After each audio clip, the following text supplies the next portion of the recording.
मी doctor Vasudev Bhagat, BLD college Pinjar, Sant Gadgebaba Amravati विद्यापीठांतर्गत BA semester 2 राज्यशास्त्र या विषयाचा सिलेबस आपण जाणून घेऊया. Preamble and nature of Indian political system अशा प्रकारची आपल्या सिलेबसची थीम आहे किंवा या टायटल अंतर्गत आपल्याला सिलेबस आहे.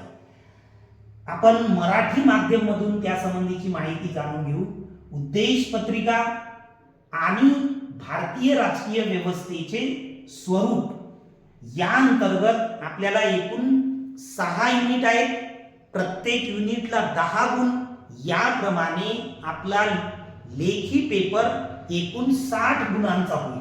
मग ते एकूण 6 युनिट आपण लक्षात घेऊया. तर या ठिकाणी पहिलं युनिट आहे आणि त्याचं टायटल आहे संविधान. संविधान संविधान या शब्दाचा किंवा संकल्पनेचा अर्थ काय आहे ते आपल्याला अभ्यासाला आहे. कोणत्याही देशाचं, आपल्या देशाचं किंवा अन्य देशाचं संविधान या ठिकाणी अभ्यासाला नाही. मग या अंतर्गत केवळ संविधानाचा अर्थ, त्याची व्याख्या, महत्व हे या मुद्द्यामध्ये आपल्याला अभ्यासाला आहे. तर दुसरं युनिट जे आहे आणि दुसऱ्या युनिटचं टायटल सुद्धा संविधान अशा प्रकारचं आहे. आणि या टायटलच्या अंतर्गत मग संविधाना संबंधी पुढील माहिती आपल्याला अभ्यासाला आहे. मग ते काय, तर संविधानाचे प्रकार, कोणते प्रकार असतात संविधानाचे ते यामध्ये आपल्याला पुढे जाणून घ्यायचे आहे. तसेच संविधानामध्ये कोणते गुण असतात, गुण कोणते असतात, तसेच दोष कोणते असतात हे लक्षात घ्यायचं आहे. म्हणजेच पहिलं युनिट संविधान आणि संविधानाचा अर्थ, त्याची व्याख्या. दुसरं युनिट संविधानाचे प्रकार आणि गुण दोष याच्याशी संबंधित हे 2 युनिट आहेत. तर यामध्येच किंवा याच्याशी संबंधित आपल्याला मग पुढचं तिसरं युनिट जाणून घ्यायचं आहे. तर तिसरं युनिट याला 3 नंबर मी देतो आणि 3 नंबरच्या युनिटमध्ये टायटल आहे आपल्याला उद्देश पत्रिका. उद्देश पत्रिका कशाची उद्देश पत्रिका, तर संविधानाची उद्देश पत्रिका. मग संविधानाच्या उद्देश पत्रिकेचा अर्थ काय हे या ठिकाणी आपल्याला अभ्यासाला आहे. त्याची गरज काय आहे, गरज किंवा त्याला आवश्यकता असं सुद्धा म्हटलं जाते. आणि मग त्याचं महत्व काय आहे हे या तिसऱ्या युनिटमध्ये आहे. म्हणजे संविधानाची उद्देश पत्रिका, त्याचा अर्थ, त्याची आवश्यकता किंवा गरज आणि महत्व हे तिसऱ्या युनिट मध्ये आहे. आणि मग पुढे आपण लक्षात घेऊ चौथं युनिट, युनिट नंबर 4. मग या युनिट नंबर 4 मध्ये आहे ही उद्देश पत्रिका, हा मुद्दा आला या ठिकाणी पाहिला. आणि मग पुढे आहे भारतीय राजकीय व्यवस्थेचे स्वरूप. आता पूर्ण भारतीय राजकीय व्यवस्थेचे स्वरूप एवढं सविस्तर न लिहिता मी केवळ स्वरूप एवढा शब्द तुमच्या समोर लिहितो आणि तुम्ही लक्षात घ्यायचं कशाचं स्वरूप आहे हे, तर भारतीय राजकीय व्यवस्थेचं स्वरूप.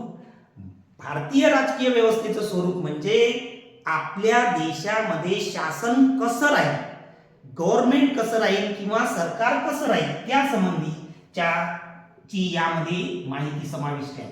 तर मग शासनाच्या स्वरूपाबद्दल 5 मुद्दे या ठिकाणी आहेत. जसं पहिला मुद्दा आहे सार्वभौम सत्ता. आता सार्वभौम सत्ता म्हणजे काय, भारताला कधी सार्वभौमत्व प्राप्त झालं त्या संबंधी आपण बघू पुढे या युनिट वाईज नंतर. दुसरा मुद्दा आहे लोकशाही. लोकशाहीचा अर्थ तुम्हाला माहित आहे, तुम्ही लोकशाहीच्या व्याख्या ऐकल्या असतील आणि याबद्दल आणखी डिटेल आपण नंतर बघू माहिती. तिसरा मुद्दा आहे गणराज्य.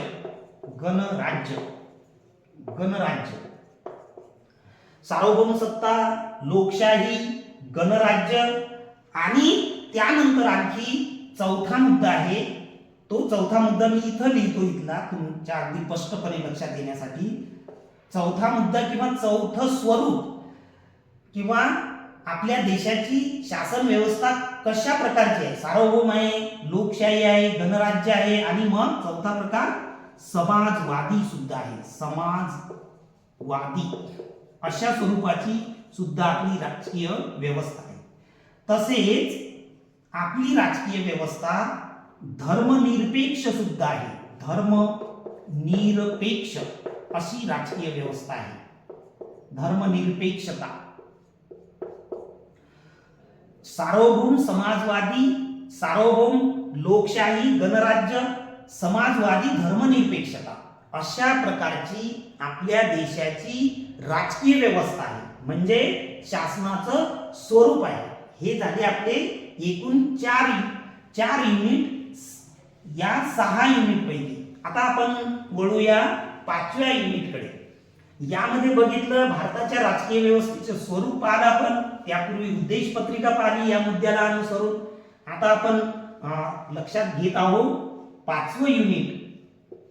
आणि 5व्या युनिट मध्ये आहे या राजकीय व्यवस्थेचे उद्दिष्टे कोणती आहेत. उद्दिष्टे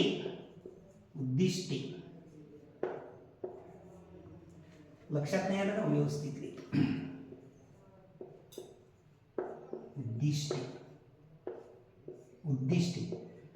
उद्दिष्टे यालाच आपण साध्या शब्दात हेतू म्हणू. आपण काय हेतू आहे बा, काय एम आहे, कशाचं एम, तर भारताच्या राजकीय व्यवस्थेचे उद्दिष्ट किंवा हेतू. तर मग त्या राजकीय व्यवस्थेचं उद्दिष्ट, पहिलं उद्दिष्ट आहे या 5व्या युनिटच्या अंतर्गत न्याय. न्याय हे उद्दिष्ट आहे. आता न्याय म्हणजे काय, कोणत्या बाबतीत न्याय असेल ते आपण पुढे सविस्तर लक्षात घेऊ. दुसरा मुद्दा या ठिकाणी आहे स्वातंत्र्य. आपल्याला इंग्रजांकडून स्वातंत्र्य मिळालं तेव्हा ते तुम्हाला माहित आहे. परंतु त्याही पुढे जाऊन संविधान तयार झाल्यानंतर प्रत्येक नागरिकाला एक वेगळ्या स्वातंत्र्याची हमी दिली. मग ते कसं, ते यामध्ये समाविष्ट आहे, ते आपण नंतर बघू. आणि मग 6वं आणि शेवटचं युनिट आहे. हे युनिट सुद्धा या उद्दिष्टासंबंधीच आहे. म्हणजे कशाचे, राजकीय व्यवस्थेचे उद्दिष्ट कोणते आहेत तेच यामध्ये सुद्धा राहिलेली उद्दिष्टे. म्हणजे सोप्या शब्दात हेच उद्दिष्टे इथंही समाविष्ट करता आले असते, परंतु अभ्यासक्रम अगदी सुटसुटीत आणि लहान स्वरूपाचा समजण्यासाठी व्हावा म्हणून ते पुढे नमूद करण्यात आलेले आहे. न्याय, स्वातंत्र्य आणि तिसरं, परंतु या अंतर्गत पहिला मुद्दा इथं समता. समता म्हणजे काय, कशा प्रकारची राहील ते यामध्ये समाविष्ट होईल. आणि त्या पुढचा दुसरा मुद्दा क्रमांक 4 म्हणता येईल याला, बंधुता. हे आहे उद्दिष्ट कशाचं, राजकीय व्यवस्थेचं. तर अशा प्रकारचा उद्देश पत्रिका आणि भारताच्या राजकीय व्यवस्थेचे स्वरूप या अंतर्गत हे 6 युनिट यामध्ये समाविष्ट झालेले आहेत. मी तुम्हाला सांगितलेले आहे.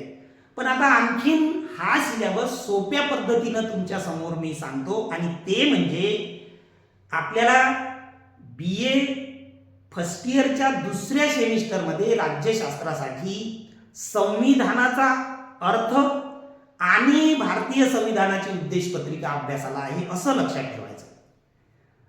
संविधानाचा अर्थ, व्याख्या, महत्व हे 2 युनिट आहेत आणि भारतीय संविधानाची उद्देश पत्रिका हे 4 युनिट मध्ये सामावलेली आहे. आणि हे संविधानाची उद्देश पत्रिका म्हणजेच प्रास्ताविका, त्याला प्रिअम्बल म्हणतात किंवा त्याला सरनामा म्हणतात. तुम्ही ऐकलेलं आहे, अनेक ठिकाणी त्या संबंधीचे चार्ट शाळा कॉलेजमध्ये लागलेले असतात. संविधान दिनी त्या संबंधीचं वाचन होते. म्हणून आपण सोप्या पद्धतीनं ते लक्षात ठेवू. तर आपला अभ्यासक्रम आहे संविधानाचा अर्थ आणि भारतीय संविधानाची उद्देश पत्रिका. तर यानंतरच्या तासामध्ये या संबंधीची डिटेल आपण माहिती लक्षात घेऊ. तर या ठिकाणी आपण थांबू. धन्यवाद.